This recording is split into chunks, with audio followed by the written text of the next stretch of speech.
Superstar সাক্ষ্যজিৎ এবং আরশির মহাবিবাহ পর্ব সম্পূর্ণ জানতে হলে চ্যানেলটি সাবস্ক্রাইব করে ভিডিওতে লাইক দিয়ে দেখতে থাকুন।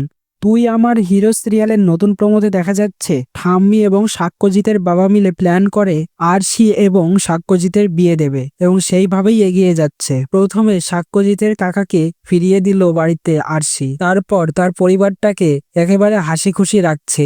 এই সমস্ত কিছু দেখে আরশির প্রতি কেমন জানি একটা ভালোবাসা তৈরি হবে সাক্ষ্যজিতের। এবার ঠাম্মি সাক্ষ্যজিতের সঙ্গে আরশির বিয়ের প্রস্তাব দেবে, তখন সাক্ষ্যজিৎ তো এত সহজে রাজি হবে না, তাই জন্য হয়তো খামাকা প্ল্যান করবে। ঠাম্মি অসুস্থ বা এমন কিছু একটা করবে যাতে বাধ্য হয়ে বিয়েটা হয়। অগত্যা তাই হয়ে যাবে, সাক্ষ্যজিৎ এবং আরশির বিয়ে ঠিক হয়ে যাবে। খুব ধুমধাম করে না হলেও তাড়াতাড়িতে জোর করে বিয়েটা হয়ে যাবে এবং সাক্ষ্যজিৎ আরশির ভালোবাসাটা তৈরি হবে বিয়ের পরে। তো সুপারস্টার সাক্ষ্যজিৎ এবং আরশির বিয়ে দেখার জন্য তোমরা কে কে এক্সাইটেড তাতে অবশ্যই কমেন্টসে জানিয়ে এখনই সাবস্ক্রাইব করে নাও আমাদের ইউটিউব চ্যানেল। ধন্যবাদ সবাইকে।